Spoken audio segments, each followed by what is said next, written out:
আমরা যখন জান্নাতে থাকব, একদল হবে জান্নাতি, আরেক দল হবে জাহান্নামী।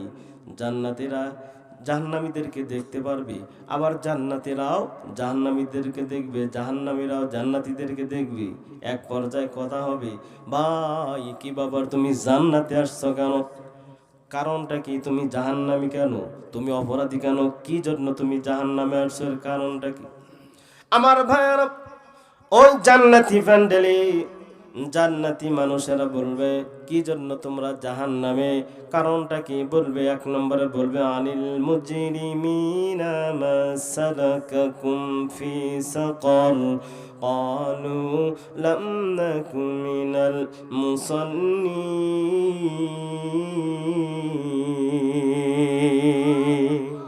আর একটু জোরে বলে, ও মাওলা কারীম, আমরা এই জন্য জাহান্নামে।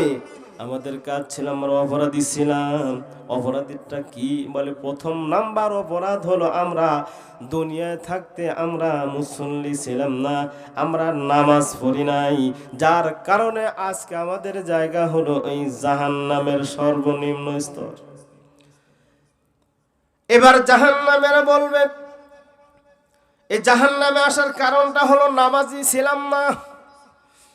যখন আজান হইতো, আসসালাতু খায়রুম মিনান নাওম, ঘুম হইতে নামাজ ভালো, তখন আমরা বলতাম না না না, ঘুম হইতে নামাজ ভালো না, ঘুম হইতে নামাজ হইতে ঘুম ভালো।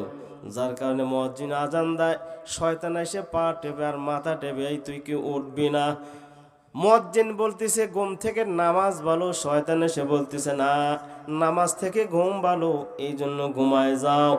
বলে শয়তানের প্ররোচনায় পরে আমি নামাজ পড়তে পারি নাই, নামাজি ছিলাম না, এই জন্য আজকে আমাদের জায়গা হয়েছে এই যে সাকার নামক জাহান্নাম, এই জাহান্নামের মধ্যে আমাদের জায়গা হয়েছে। আমার আল্লাহ এদেরকে এইভাবে যখন বলবেন, এট আ টাইম জান্নাতের ময়দানে আমার আল্লাহ রাব্বুল আলামিন এবার ডেকে ডেকে বলবে, জাহান্নামীরা তোমরা কোথায়? আল্লাহর পক্ষ থেকে আল্লাহ রাব্বুল আলামিন জান্নাতীদেরকে সালাম প্রদান করবেন। সালাম যখন দিবেন, বান্দারা পাগল পারা জান্নাতের মধ্যে মাতোয়ারা। বলে কি জন্য মাতোয়ারা? আল্লাহ বলবে, বান্দা অনেক কষ্ট স্বীকার করে অলিপুর মাহফিলে ছিলা, শুধুমাত্র মাহফিলেই ছিল না, ফজরের নামাজও তোমরা কাজা করো নাই। আয় আয় আয়, আজকে তোমাদের জন্য শান্তির সালাম আমি আল্লাহ রাব্বুল আলামিনের পক্ষ থেকে। আল্লাহ যখন ডেকে বলবে আমার পক্ষ থেকে সালাম, মাজিদ নামক জায়গা আছে, ওই জায়গায় সবাইকে ডাকা হবে।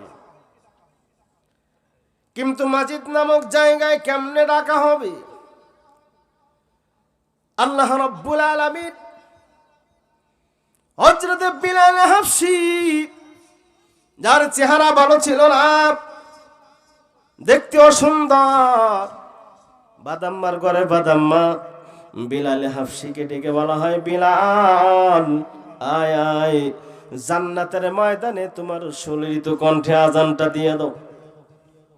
যে বিলাল ছিল দুনিয়ার মধ্যে শ্রেষ্ঠ মুয়াজ্জিন, কণ্ঠ সুন্দর ছিল না, কিন্তু দেখতে আনসুসাল, বাদাম্মার ঘরে বাদাম্মা, গোলামের ঘরে গোলাম। ওই বিলাল হাবশী আজান দিলে ডান দিকে 33 মাইল, বাম দিকে 33 মাইল, সামনে পিছনে 33 মাইল, এবং উপরে প্রথম আসমান, দ্বিতীয়, তৃতীয়, চতুর্থ, পঞ্চম, ষষ্ঠ, সপ্তম আসমান পার হয়ে আরশে আজিমের মালিক আল্লাহর দরবার পর্যন্ত পৌঁছে যাইত। আল্লাহু আকবার বলেন।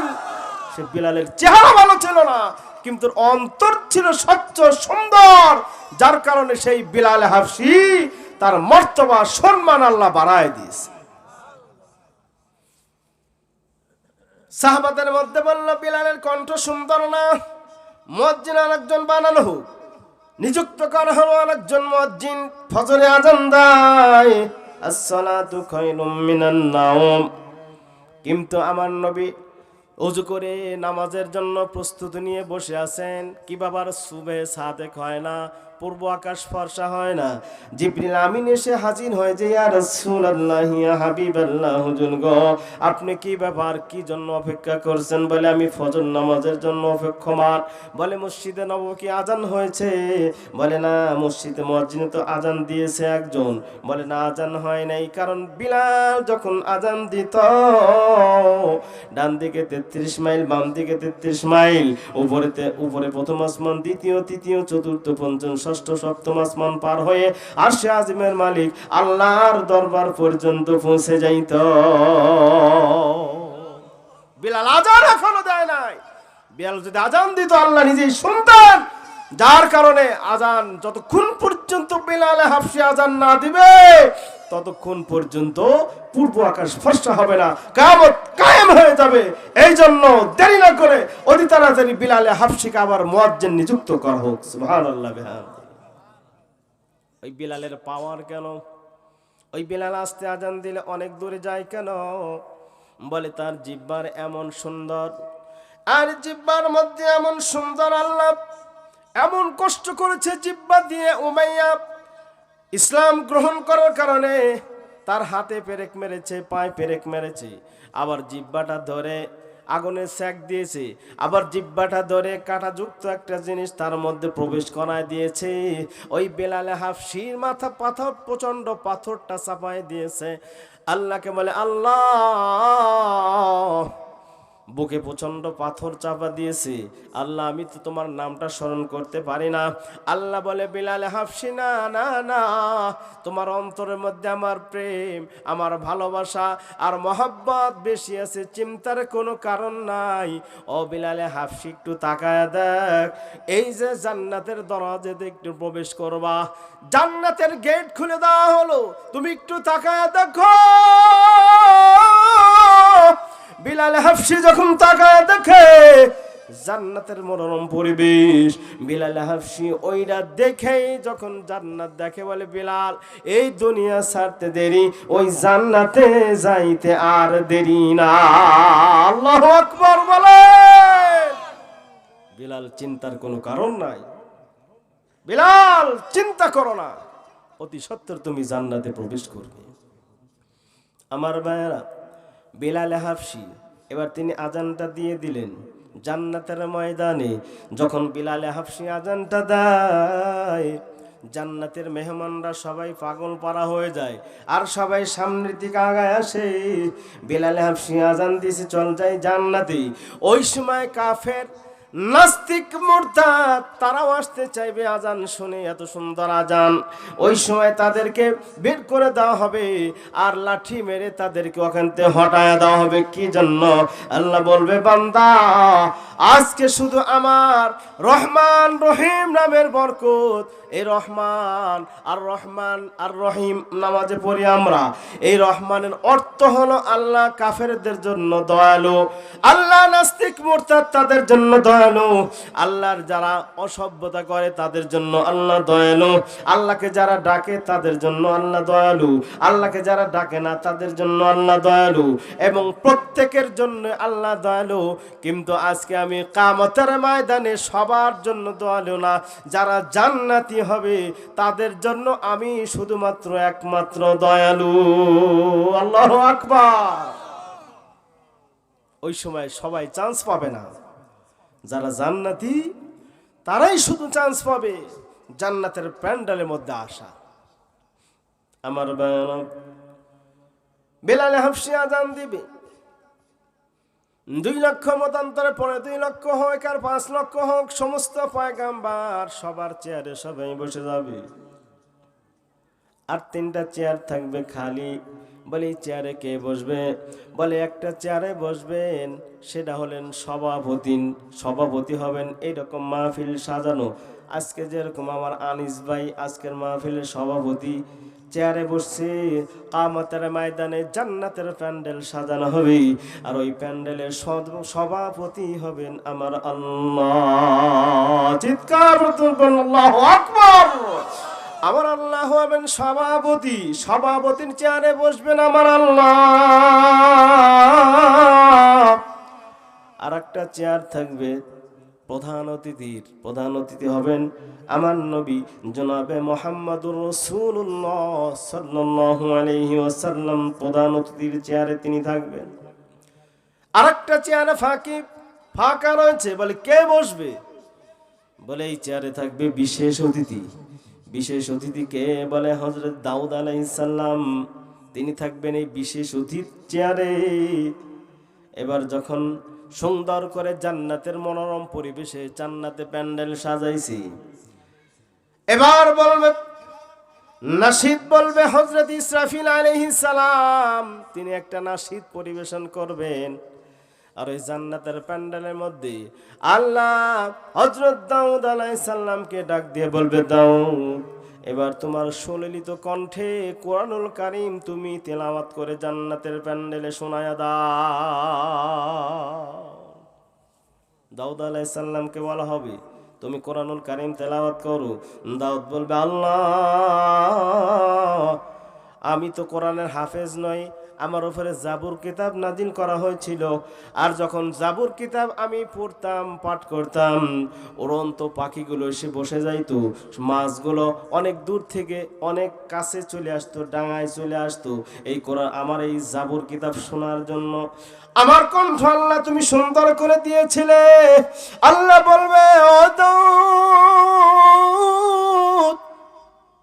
তোমার সুললিত কণ্ঠে কোরআনুল কারীম তেলাওয়াত করে তুমি শোনাও। দাউদ আলাইহিস সালাম তিনি তার সুললিত কণ্ঠে এবার কোরআনুল কারীম তিনি তেলাওয়াত করে শোনাইবেন। আল্লাহু আকবার। সাউন্ড একটু বাড়াই, সাউন্ড একটু বাড়াই দাও, টানতেছে, সাউন্ড কমায় দিছে ভাব দেখে। আমার ভাইয়েরা, দাউদ আলাইহিস সালাম কি তেলাওয়াত করবেন? তিনি কোরআনুল কারীম থেকে তেলাওয়াত করবেন সূরাতুল মুলক। যেই সূরা পাঠ করলে কিয়ামতের ময়দানে আল্লাহর সঙ্গে ঝগড়া করবে, বান্দাকে যতক্ষণ পর্যন্ত জান্নাতে না যাবে ততক্ষণ পর্যন্ত এই সূরায়ে মুলক বান্দাকে ওই কবরের মধ্যে জান্নাতের জন্য সুপারিশ করবে। এই সূরায়ে মুলক হযরত দাউদ আলাইহিস সালাম তেলাওয়াত করবেন। বিসমিল্লাহির রহমানির রহিম। তাবারাকাল্লাযী বিয়াদিহিল মুলক ওয়া হুয়া আলা কুল্লি শাইইন কাদির।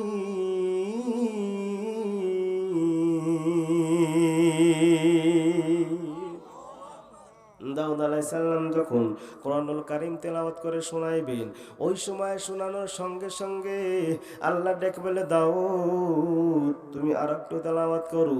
জান্নাতীরা পেরেশানি পাগল পারা আল্লাহকে ডাক দিবা, আল্লাহ ও মাওলাই কারীম, কোরআন তো আমি তেলাওয়াত করলাম, জান্নাতীরা বলবে আল্লাহ আরো শুনতে চাই। 40 বছর কেটে যাবে দাউদ আলাইহিস সালামের তেলাওয়াত শুনে, বলে আল্লাহ আরো শুনতে চাই। আল্লাহ বলবে, না না না, দাউদের মুখে মানায় না, আজকে কোরআনুল কারীম তেলাওয়াত হবে। যার উপরে মহাগ্রন্থ আল কোরআনুল কারীম তেলাওয়াত করেছি, ওই মহামানব এবার জবান দিয়ে কোরআনুল কারীম তেলাওয়াত করে শোনাইবে। আমার নবী কোরআনুল কারীম তেলাওয়াত করে শোনাইবেন।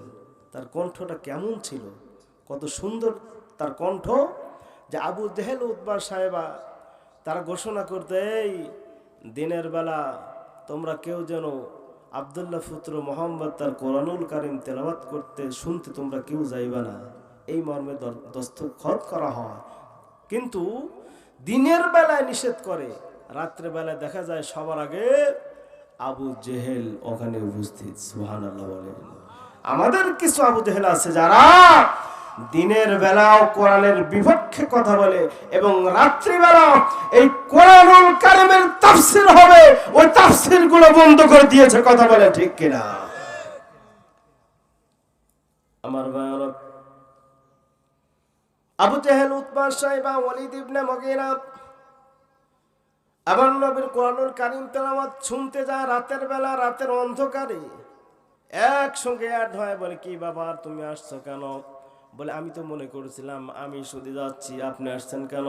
আমি তো মনে করছি আমি শুধু এসেছি, কিন্তু তোমরা আসছো এটা তো আমার জানা নাই। আগামীকাল কিন্তু কেউ আসবা না। কিন্তু আবার যখন রাতের বেলা আল্লাহর নবী কোরআনুল কারীম তেলাওয়াত করে শোনায়, ইয়াসিন ওয়াল কুরআনিল হাকীম ইন্নাকা লামিনাল মুরসালিন।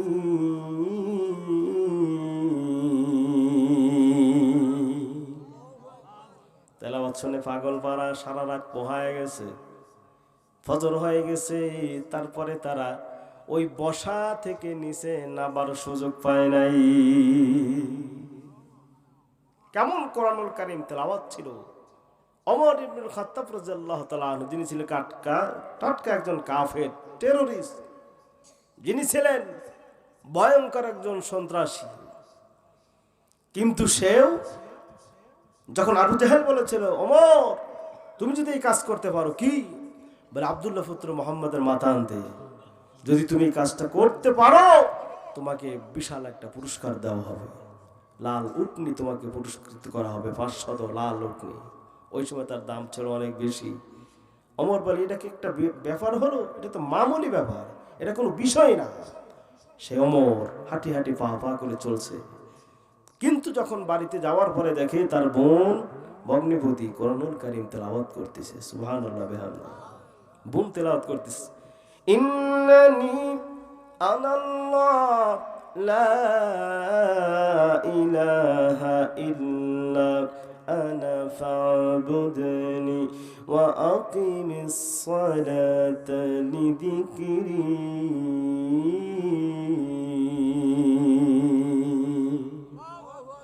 কোরআনুল কারীম যখন তেলাওয়াত শুনছে, ওমরের ভিতরে বিগলিত হয়ে গেছে অন্তরটা। কারণ মুমিন বান্দার সম্মুখে কোরআনুল কারীম তেলাওয়াত করলে তার অন্তরটা প্রসারিত হয় এবং তার অন্তরটা স্বচ্ছ হয়ে যায়। আমার ভাইরা, ওমর ইবনুল খাত্তাব রাদিয়াল্লাহু তাআলা আনহু যখন কোরআনুল কারীম তেলাওয়াত শুনেছে, শোনার পরে তার অন্তরটা বিগলিত হয়ে গেছে। তার মনে হলো কে যেন অদৃশ্য থেকে তার ঈমানের চারা রোপণ করে দিয়েছে তার অন্তঃকরণে। বোনকে ডেকে বলে, বোন আরো শুনতে চাই। বলে, আমার মুখে কেন শুনবা? যার উপরে নাজিল হয়েছে, যদি তার দরবারে যাও আমার চাইতে আরো ভালো কোরআনুল কারীম তেলাওয়াত শুনতে পারবা। আমার ভাইরা, ওমর ইবনে খাত্তাব রাদিয়াল্লাহু তাআলা আনহু হাঁটি হাঁটি পা পা করে বোনকে সঙ্গে রেখে আল্লাহর নবীর দরবারে চলে গেছে। আমার ভাইরা, আল্লাহ নবী কোরআনুল কারীম তেলাওয়াত করতেছিলেন, সাহাবায়ে কেরাম সম্মুখে রয়েছেন।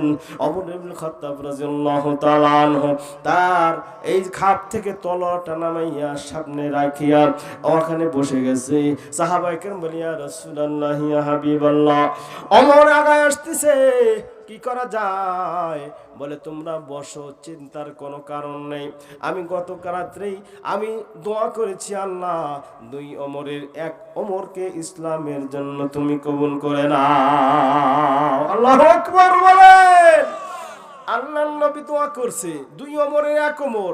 আবু জাহেলের নাম ওমর, এই ওমর ওমর, কিন্তু আল্লাহ এই ওমরের দোয়া আল্লাহ কবুল করেছেন। ওমর রাদিয়াল্লাহু তাআলা আনহু বসে গেছে। আল্লাহ নবী বলে, ওমর ঘটনা কি, তুমি আসছো কেন? বলে, ইসলাম গ্রহণ করতে চাই।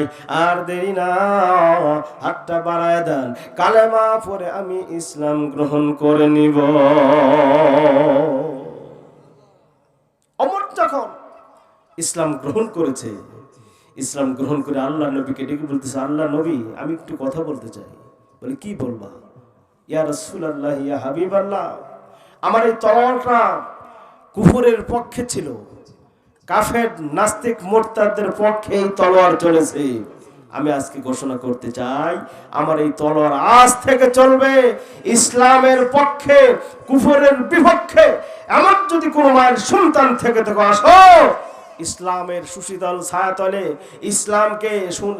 ইসলামকে প্রতিষ্ঠিত করতে হলে জীবনে রক্তবিন্দু দিয়ে আমি সামনে আগাবো, এমন কোন মায়ের সন্তান থাকলে সে বাধা দাও। আমি ওমর ইবনে খাত্তাব রাদিয়াল্লাহু তাআলা আনহু তোমার থেকে কেউ রিহাই পাবে না। কোন মায়ের সন্তান থাকলে আসো, আজ থেকে আজান হবে সবার সম্মুখে, ইসলাম প্রচার হবে সবার সম্মুখে, আর গোপনীয় ভাবে ইসলাম প্রচার হবে না, নামাজ হবে সবার উপরে। আজ থেকে আমি ইসলামের জন্য আমার জীবন দিয়ে হলেও, শেষ রক্তবিন্দু দিয়ে হলেও আমি ইসলামের পক্ষে আজ থেকে আমার তলোয়ার চলবে। সুবহানাল্লাহ বিহামদি। আমার ভাইরা, সেই ওমর পরিবর্তন হলো কেন? বেলায় একটাই কারণ, সেই কারণ হচ্ছে কোরআনুল কারীমের তেলাওয়াত। কারণ কোরআনুল কারীমের তেলাওয়াত এমন সুন্দর জাদু মাখা, কারণ মুমিন বান্দার সম্মুখে কোরআনুল কারীম তেলাওয়াত করলে তার ঈমানটা বেড়ে যায়।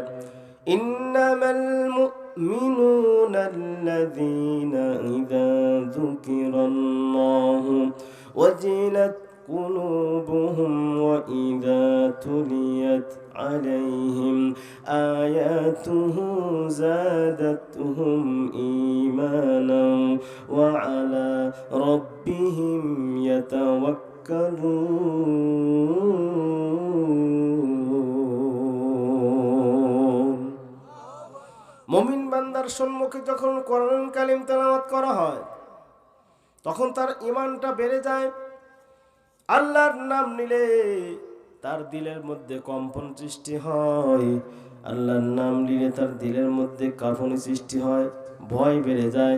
আল্লাহর ভয় যদি দিলের মধ্যে থাকে, ওই ব্যক্তির দ্বারা কখনো জিনার কাজ সংগঠিত হতেই পারে না। কথা বলেন ঠিক কিনা? আল্লাহর ভয় যদি থাকে, ওই ব্যক্তি কখনো সুদ ঘুষ এই সমস্ত লেনদেন করবে না।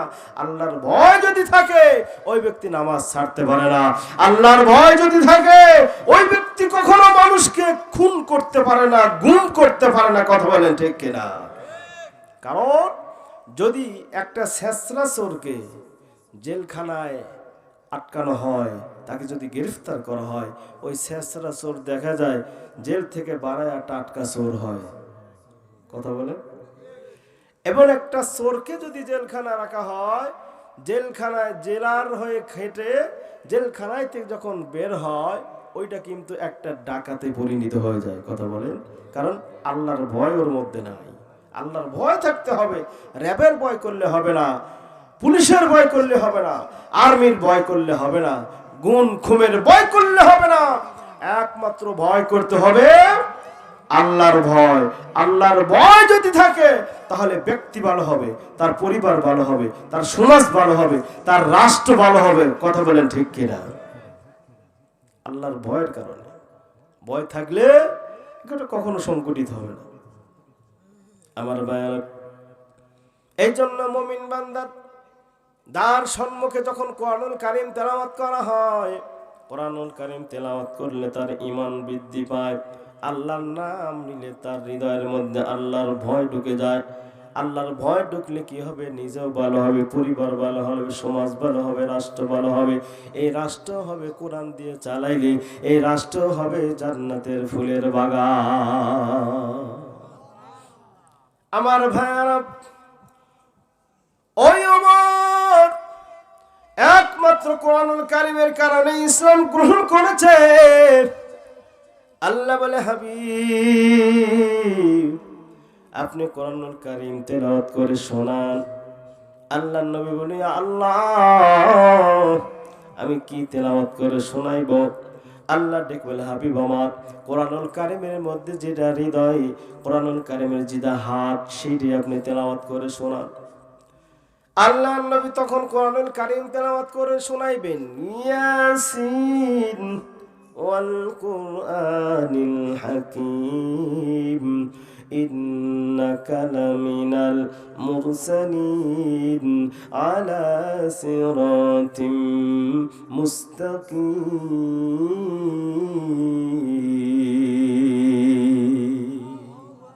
কোরআন শুনতে ভালো লাগে না? এই যে রেডিওয়ে যে তেলাওয়াত হয় রমজানুল মোবারক মাসে ইফতারে পড়বে, আপনারা শুনছেন না? এটা কি তেলাওয়াত করে শোনাবো? বিসমিল্লাহির রহমানির রহিম। سأل سائل بعذاب واقع للكافرين ليس له دافع من الله ذي المعارج تعرج الملائكة والروح إليه في يوم كان مقداره 50,000 سنة فاصبر صبرا جميلا إنهم يرونه بعيدا ونراه قريبا يوم تكون السماء كالمهل وتكون الجبال كالعهن ولا يسأل حميم حميما আল্লাহু আকবার বলে। যখন মসজিদে নববীতে কোরআনুল কারীম তেলাওয়াত হয় মনে হয় যেন কোরআনুল কারীম নাজিল হচ্ছে। বিসমিল্লাহির রহমানির রহিম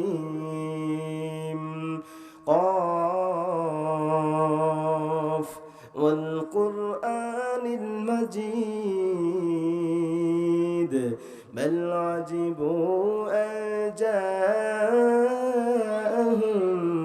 منذر منهم فقال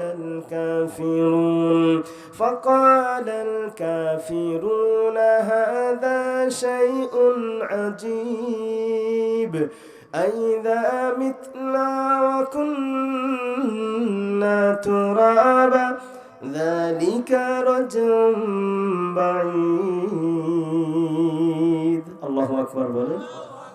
লন্ডনে বিশাল সেমিনার কারি আব্দুল বাসিত রহমতুল্লাহ আলাইহি জীবিত ছিলেন। তো ওই সেমিনারে কেউ বলতেছে রামায়ণ